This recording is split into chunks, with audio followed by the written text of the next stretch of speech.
नमस्कार दोस्तों, आइए शुरू करते हैं गणित का आज का विषय जिसका नाम है शंकु परिच्छेद। इसी को बच्चों यदि मैं अंग्रेजी में पढ़ूं तो इसका नाम होगा कोनिक सेक्शंस। तो चलिए बच्चों देखते हैं आज के इस वीडियो में हम किस विषय पर चर्चा करेंगे। तो आज का विषय होगा परवलय यानी पैराबोला। बच्चों पिछले अध्याय में हमने कहा था कि हम कुछ वक्रों पर अध्ययन करेंगे जिसमें से वृत्त के बारे में हम चर्चा कर चुके हैं। आज जो नया वक्र हम पढ़ रहे हैं वह होगा परवलय। तो बच्चों आइए सबसे पहले देखते हैं परवलय की परिभाषा कि आखिरकार परवलय होता क्या है। एक परवलय तल के उन सभी बिंदुओं का समुच्चय है जो एक निश्चित सरल रेखा और तल के एक निश्चित बिंदु से समान दूरी पर है। ये हुई इसकी परिभाषा। आइए बच्चों इसी परिभाषा को समझते हैं इस आकृति की सहायता से। कहा गया है कि एक परवलय जो होता है वो किसी तल के उन सभी बिंदुओं का समुच्चय होता है जो एक निश्चित सरल रेखा। तो यहाँ बच्चों वो जो बिंदु हैं जिनके समुच्चय की हम बात कर रहे हैं वो है P1, P2, P3। जिस सरल रेखा के बारे में बात की जा रही वो ये नियता है जिसको हम अंग्रेजी में डायरेक्ट्रिक्स के नाम से जानते हैं। तो बच्चों ये जो रेखा है और ये जो बिंदु है इनके बीच की दूरी भी देखिए B1 P1, B2 P2, P3 P3। तो ये जो दूरियां हैं वो किसके बराबर हैं? P1, P2 और P3 की जो निश्चित बिंदु F नाभि यानी फोकस इसकी दूरी के बराबर है।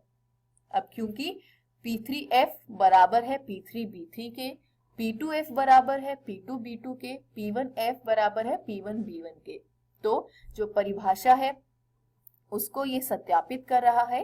इसलिए P1, P2, P3 ये जो बिंदुओं का समुच्चय है वो एक परवलय कहलाएगा। आगे बढ़े बच्चों तो हमने देखा परवलय की नाभि से जाने वाली तथा नियता पर लंब रेखा को परवलय का अक्ष जिस बिंदु पर परवलय को काटता है उसे परवलय का शीर्ष कहते हैं।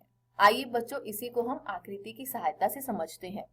अभी आपको ये मैंने बताया था कि जो सरल रेखा है तल से जो हम दूरी लेते हैं किसी रेखा की और उसी तल से जब हम किसी एक निश्चित बिंदु नाभि लेते हैं तो वो दूरियां आपस में बराबर होने पर उन बिंदुओं के समुच्चय को हम परवलय कहते हैं। यहाँ बताया गया है कि नाभि से जाने वाली और नियता पर लंब जो रेखा है उसको हम अक्ष कहते हैं और परवलय को जहां पर ये काट रहा है उसको हम परवलय का शीर्ष कहते हैं। आगे बढ़े तो हमने जाना परवलय का प्रमाणिक समीकरण। तो बच्चों जरा ध्यान दीजिएगा, यहाँ पर आपको एक परवलय का दृश्य यानी आकृति में दर्शाया गया है।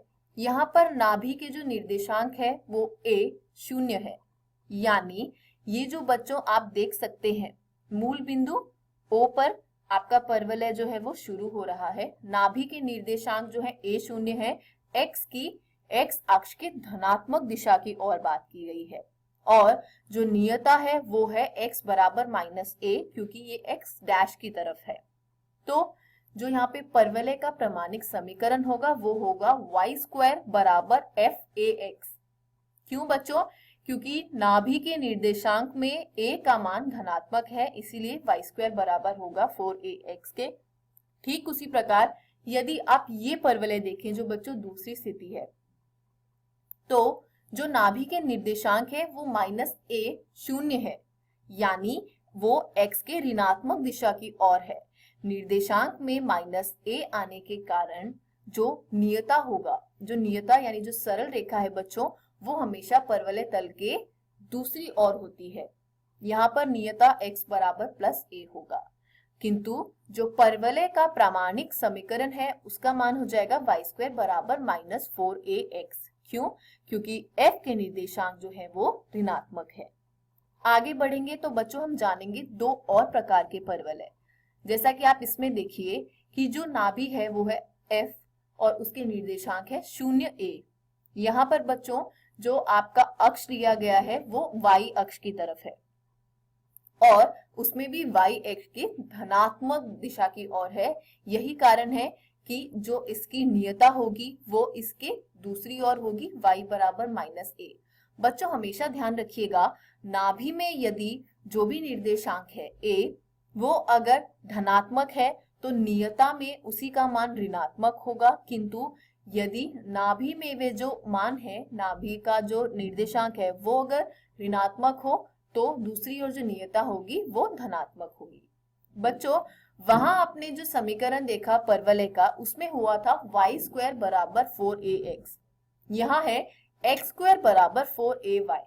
तो बच्चा हमेशा ध्यान रखिएगा, जब भी नाभि x अक्ष में होती है तब हमेशा जो समीकरण 4a के साथ x आ जाएगा। यहाँ पर नाभि जो है बच्चों वो y अक्ष पर है, इसीलिए 4a के साथ y आएगा। आप इस प्रकार से इसको याद रख सकते हैं। अब बढ़े चलते हैं आखिरी परवलय की ओर।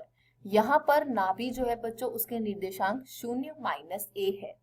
तो जो परवलय है वो बच्चों किस ओर है, वो y की ऋणात्मक दिशा की ओर है।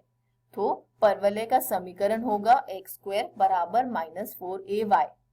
y क्यों आया बच्चों, क्योंकि जो अक्ष है जिसपे परवलय तल बन रहा है वो y अक्ष है। दूसरा ऋणात्मक चिन्ह है, क्यों, क्योंकि नाभि का निर्देशांक जो है वो ऋणात्मक है। और तीसरी चीज ध्यान देने वाली बच्चों ये है कि देखिए नाभि में निर्देशांक में -a था, इसलिए नियता में y बराबर a हो गया। आशा करती हूँ बच्चों ये चारों समीकरण आपको समझ आए होंगे। आइए बच्चों इस आकृति में आप मेरे साथ साथ देखिए और समझने का प्रयत्न कीजिए। यहाँ पर f जो है वो नाभि है, उसके निर्देशांक a और 0 दे रखे हैं। मान लीजिए कि नाभि f और यहाँ पर नियता l दर्शाई गई है। l यहाँ पर जो नियता यानी डायरेक्ट्रिक्स है उसका समीकरण है x बराबर -a। अब हमें इस नियता पर fm जो है वो एक लंब खींचना है और fm को बिंदु O पर समद्विभाजित करना है। mo को फिर हम x तक बढ़ाएंगे और इसको करने के बाद परवलय की परिभाषा के अनुसार मध्य बिंदु O परवलय पर है और परवलय का शीर्ष कहला रहा है। अब यदि मैं O को मूल बिंदु मानकर OX को x अक्ष और इसके लंबवत OY को y अक्ष मान लूं, तो आगे मान लीजिए कि नाभि की नियता से दूरी 2a है, तब नाभि के निर्देशांक a 0 है, जहां पर a का मान जो है वो 0 से बड़ा है, तथा नियता का समीकरण जो है वो है x प्लस a बराबर 0। इसी के साथ बच्चों जब मैं आगे बढ़ी तो हमने देखा कि मान लीजिए परवलय पर कोई बिंदु P है जिसके निर्देशांक x, y है और वो इस प्रकार है कि PF और PB जो है वो आपस में बराबर है, जहां PB रेखा L पर लंब है, B के निर्देशांक -a, y है। दूरी सूत्र से हम पाते हैं कि PF बराबर है √x minus a square plus y square और PB का मान है √x प्लस a का होल स्क्वायर। क्योंकि PF जो है वो PB के बराबर है तो हम पाते हैं √x माइनस a का होल स्क्वायर प्लस y का स्क्वायर बराबर हो जाता है √x प्लस a स्क्वायर के। अब दोनों ही तरफ हमने अंडर हटा दिया, यानी ये जो वर्गमूल का चिन्ह है इसको जब हम हटा देंगे तो हमको प्राप्त होगा x माइनस a का वर्ग बराबर हो जाएगा x प्लस a के वर्ग के, यदि मैं x माइनस a के वर्ग में y का वर्ग जोड़ दूं। अब इसको हल करने पर समीकरण कुछ इस प्रकार का रूप ले लेता है x square minus 2ax plus a square plus y square बराबर हो जाएगा x प्लस a स्क्वायर को खोल दीजिए, x square plus 2ax plus a square, या y स्क्वायर बराबर हो रहा है 4ax के, जहां a का मान 0 से बड़ा है। इस प्रकार परवलय पर कोई बिंदु समीकरण y स्क्वायर बराबर 4ax को संतुष्ट करता है। विलोमतः का अर्थ क्या होता है बच्चों, आपने यदि कुछ माना है और उस पर कोई परिणाम सिद्ध हुआ है, तो यदि आप उस परिणाम को मान लें और वही जो आपका माना हुआ कथन है वो आपको वापस प्राप्त हो जाए तो हम कहते हैं कि विलोम सत्य है।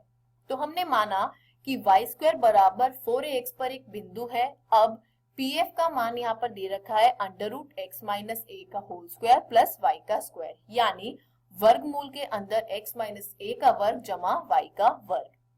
y के वर्ग की जगह बच्चों आप 4ax लिख दीजिए और जब आप इसको खोल के हल करेंगे तो x माइनस a का वर्ग जो है वो होगा x square plus a square minus 2ax -2ax में जब +4ax हो जाएगा तो वो हो जाएगा +2ax, जिससे समीकरण बनेगा x² + a² + 2ax, जो हो जाएगा x + a का होल स्क्वायर, जो हमारा PB था।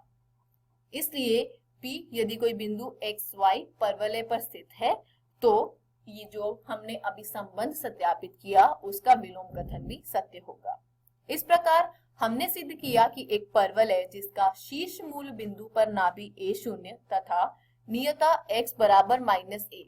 ध्यान दीजिएगा बच्चों, मैंने आपको कहा था कि जब भी नाभि में निर्देशांक जो है वो धनात्मक हो तो नियता में ऋणात्मक चिन्ह आता है, यदि नाभि के निर्देशांक में ऋणात्मक चिन्ह हो तो नियता में वह चिन्ह धनात्मक हो जाता है और इसका समीकरण y² बराबर 4ax होता है। आइए बच्चों बढ़ते हैं एक अगले आयाम की ओर, जिसका नाम है नाभिलंब जीवा यानी लेटस रेक्टम। इसकी परिभाषा देखेंगे। सबसे पहले परवलय की नाभि से जाने वाली और परवलय की अक्ष के लंबवत रेखाखंड जिसके अंत्य बिंदु परवलय पर हो उसको हम परवलय की नाभिलंब जीवा कहते हैं।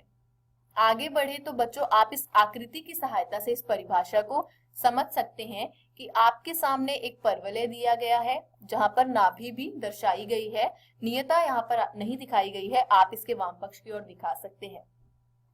तो नाभि के ये जो अक्ष दे रखा है उसके लंबवत, जो हमारा परवलय का अक्ष है x अक्ष की धनात्मक दिशा, उसके लंबवत जब आप एक रेखाखंड खींचते हैं जिसके अंत्य बिंदु परवलय पर है तो ऐसी रेखा को हम क्या कहते हैं? नाभिलंब जीवा कहते हैं। आगे बढ़े तो हमने जाना परवलय y² बराबर 4ax की नाभिलंब जीवा की लंबाई कैसे ज्ञात करते हैं। परवलय की परिभाषा के अनुसार AF और AC आपस में बराबर होंगे, परंतु AC बराबर FM जो है वो बराबर हो जाएगा 2a के, जैसे कि आप बच्चों आकृति में देख सकते हैं। इससे पहले जब हमने एक चर्चा करी थी उसमें हमने कहा था कि यहाँ पर FM जो है वो बिंदु O पर समद्विभाजित उसको कर रहा है, इसलिए FM जो है वो बराबर हो जाएगा 2a के, तो AC बराबर हो जाएगा 2a के। अब क्योंकि AF जो है वो भी 2a के बराबर हो गया और परवलय जो है वो x अक्ष के परितः सममित है, अतः AF बराबर है FB और इसलिए AB बराबर नाभिलंब की जीवा की जो लंबाई है वो बराबर होती है 4a। तो आइए बच्चों करते हैं इसी पर आधारित एक उदाहरण। नाभि के निर्देशांक दे रखे हैं 2, 0 और नियता जो है वो तो x बराबर -2 होगी। ऐसे वाले परवलय का हमें समीकरण ज्ञात करना है। नाभि के निर्देशांक दे रखे हैं 2, 0। आप यहाँ पर देखिए बच्चों 2, 0 से आप क्या प्राप्त कर सकते हैं कि x अक्ष पर 2 इकाई की दूरी तय की गई है और y अक्ष पर कोई दूरी तय नहीं की गई, यानी जो परवलय बनाया गया है वो उसका जो अक्ष है वो x अक्ष की धनात्मक दिशा की ओर है, इसलिए x अक्ष स्वयं परवलय का अक्ष है। अब ऐसे परवलय का जो क्या होता है मान समीकरण का, वो होता है y² बराबर 4ax या y² बराबर -4ax। दो स्थितियां हो सकती है। अब ध्यान दीजिए बच्चों, नियता में जो चिन्ह है वो -2 है, यानी नियता जो है वो x अक्ष के ऋणात्मक दिशा की ओर है, इसलिए वो जो दूसरा हमारा परवलय है, परवलय जो होगा बच्चों वो धनात्मक दिशा की ओर होगा। तो इसका जो समीकरण होगा वो y² बराबर 4ax होगा। यहाँ पर a का मान 2 होगा और परवलय का अभिष्ट समीकरण जो होगा वो होगा y² बराबर 4 × 2 × x, क्योंकि a का मान 2 मिल गया और ये हो जाएगा 8x, तो y² बराबर 8x। इसी के साथ बच्चों हमारा ये अध्याय यहाँ समाप्त हुआ। आशा करती हूँ आज आपको ये अध्याय भली भांति समझ आया होगा। आज हमने पढ़ा एक ही विषय परवलय के बारे में, उससे संबंधित देखे हमने कुछ आयाम। घर जाइए बच्चों, प्रश्नावली में दिए गए प्रश्नों का निरंतर अभ्यास कीजिए। किसी भी प्रकार के संदेह एवं सहायता के लिए हम हमेशा उपलब्ध हैं। धन्यवाद।